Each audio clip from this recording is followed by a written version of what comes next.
اسلامی فوج نیتن یاہو کے خلاف کیا دنیا میں ایک نئے طاقتور اتحاد کی بنیاد رکھی جا رہی ہے؟ کیا مسلم نیٹو کی بحث صرف ایک نام ہے یا اس کے پیچھے عالمی حکمت عملی بدلنے کی بڑی کہانی ہے، تاکہ اسرائیل کو بتایا جا سکے کہ تمہاری لڑائی ایک شخص سے نہیں، تمہاری پھر 3 سے لڑنا پڑے گا؟ پاکستان بہت اہم کردار ادا کر رہا ہے اور کرتا رہے گا۔ ناظرین، پاکستان، ترکیہ اور سعودی عرب کا باہمی معاہدہ اب صرف 3 ممالک کے درمیان ایک معاہدہ یا معاہدہ نہیں رہا، بلکہ یہ ملک کی حفاظت اور مسلم دنیا کے امن و سلامتی کی ضمانت بن چکا ہے۔ یہی وجہ ہے کہ دیگر مسلم ممالک بھی ایک ایک کر کے اس معاہدے میں شامل ہو رہے ہیں۔ یہ تدفین کا میدان ہے اب صرف کاغذ کا ایک ٹکڑا نہیں رہا، بلکہ علاقے کی جغرافیائی حقیقت بن چکا ہے، جس کی وجہ سے کسی کے لیے چوری چھپے دیکھنا ممکن نہیں۔ اس معاملے کے بارے میں پھیلائی جانے والی تمام افواہیں اور گیپس ختم ہو چکی ہیں۔ ترکیہ نے اس سلسلے میں واضح اور مختصر الفاظ میں پورا خط کر دیا ہے۔ ترک وزیر خارجہ کا بیان: جب تک کسی رکن ممالک پر حملہ نہ ہو، ایران سمیت کوئی ملک اس معاہدے کا حامی نہیں ہوگا۔ یہ اس اتحاد کی بنیادی عملی دہشت مندی کو ظاہر کرتا ہے کہ یہ کوئی عالمی بلاگ نہیں، بلکہ اندرونی تحفظ اور باہمی استحکام کی ایک مضبوط دیوار ہے۔ اس معاہدے کی بڑھتی ہوئی اہمیت کا اندازہ اس بات سے لگایا جا سکتا ہے کہ نہ صرف ترکیہ، پاکستان اور سعودی عرب، بلکہ مصر بھی اس میں تیزی سے شمولیت کی طرف بڑھ رہا ہے۔ رپورٹس کے مطابق ایران بھی امریکہ کے ساتھ معاملات طے ہوتے ہیں تو اس ڈیٹ ڈیفینڈنگ معاہدے کا حصہ بننے کو تیار ہے۔ ایرانی اسپیکر باقر کالیباف خصوصی مہمان ہوں گے۔ عباس عراقچی 14 اگست کو ہونے والی مرکزی تقریب میں موجود ہوں گے۔ یہ اس بات کا واضح ثبوت ہے کہ یہ اتحاد خطے میں تناؤ کی بجائے سفری اور دفاعی کام کے نئے باغ کو روشن کر رہا ہے۔ اگر ہم اس معاہدے کے تکنیکی اور آپریشنل فریم ورک کو دیکھیں تو یہ نظام بڑی حد تک نیٹو کے قائم کردہ طریقہ کار سے ملتا جلتا ہے، جس کے تحت وزارت خزانہ کی ایک باضابطہ کمیٹی اور ایک آزاد جنرل سیکریٹریٹ قائم کیا جائے گا۔ ترکیہ، جو نیٹو کی دوسری بڑی فوجی طاقت ہے، پاکستان جو جوہری صلاحیت اور پیشہ ور فوج ہے، سعودی عرب جو معاشی طور پر مضبوط ہے کا ایک ہی صفحے پر موجود ہونا اس بلاک کی طاقت کو کئی گنا بڑھا دیتا ہے۔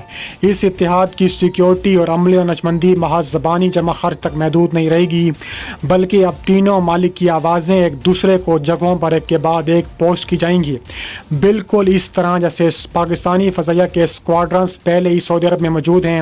اسی خطوط پر بہت جلد ترکش فوج کا ایک بڑا دستہ سعودی عرب میں تعینات کیا جائے گا، جس کے بعد مسلسل اور مشترکہ فوجی مشقوں کا سلسلہ شروع ہوگا تاکہ تینوں افواج کے درمیان جنگی صلاحیتوں، تکنیکی مطابقت کو اعلیٰ ترین سطح پر لایا جا سکے۔ ناظرین، اس پورے دفاعی فریم ورک کا سب سے اہم اور انقلابی پہلو اس کا معاشی ماڈل دفاعی صنعت پر اس کا اثر ہے، بالکل اسی طرح جیسے نیٹو کے اندر امریکہ کے سب سے بڑے مالی پارٹنر برداشت کرتا ہے۔ اس نئے مسلم دفاعی اتحاد میں بنیادی فنڈنگ اور مالی اخراجات سعودی عرب سنبھالے گا۔ یہ پہلو خاص طور پر پاکستان کے لیے گیم چینجر ہے، کیونکہ ہماری فوج کے کئی اہم اور نئے منصوبے اکثر بجٹ کی کمی اور مالی مشکلات کی وجہ سے ملتوی ہو جاتے تھے۔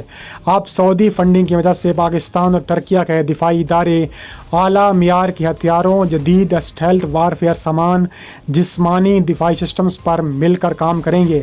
انہیں بڑے پیمانے پر تیار کیا جائے گا۔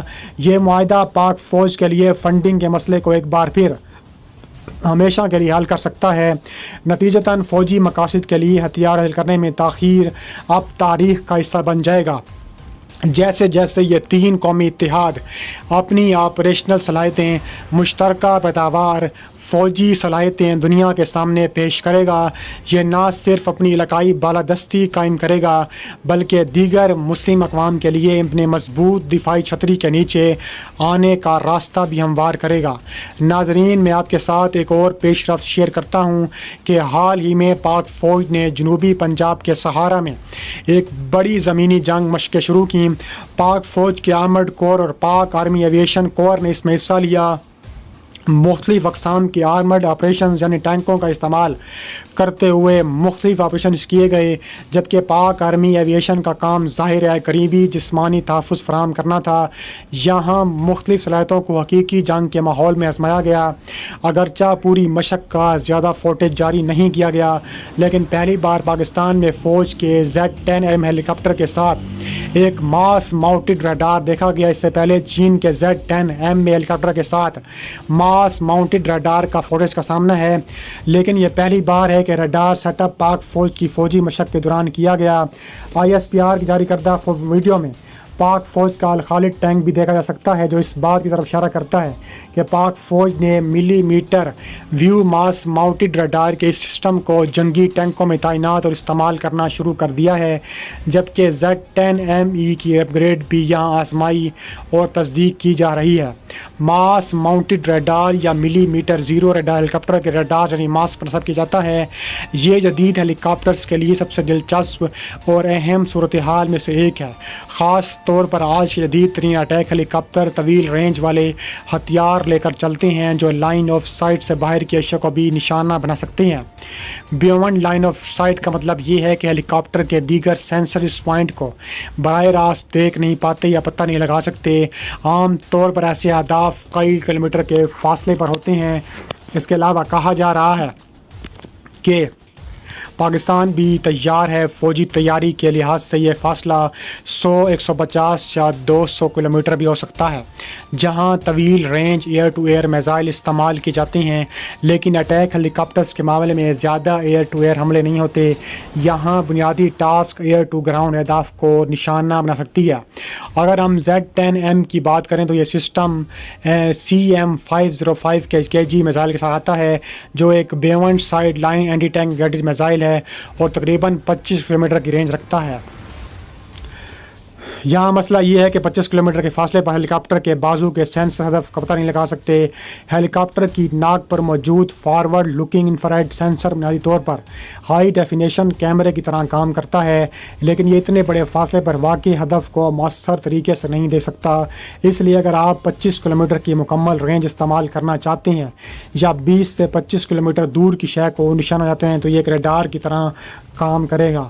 اس کے علاوہ کہا جا رہا ہے کہ جب پاک فوج نے ابتدائی طور پر یہ ہیلی کاپٹر حاصل کیے تو اس وقت یہ ریڈار موجود نہیں تھے، لیکن اب اس مشق کے دوران پاک فوج کا ایک Z-10M اپنے ماس ماؤنٹڈ ریڈار کے ساتھ فوجی مشق میں حصہ لیتے دیکھا گیا ہے۔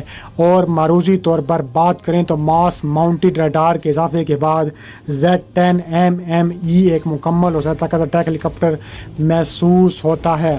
اس کے علاوہ کہا جا رہا ہے کہ پاکستان، ترکی اور سعودی عرب کے درمیان یہ اسٹریٹجک اتحاد اور دوسری طرف پاک فوج کی آپریشن صلاحیتوں کی جدید ترین تکنیکی اپ گریڈڈ دونوں اس بات کی گواہی دے رہے ہیں کہ خطے کا دفاعی منظرنامہ اب مکمل طور پر بدل رہا ہے۔ ایک طرف نیٹو درس کا فریم ورک اور سعودی عرب کا تعاون پاک فوج کے مسائل کو حل کرتا ہوا نظر آ رہا ہے۔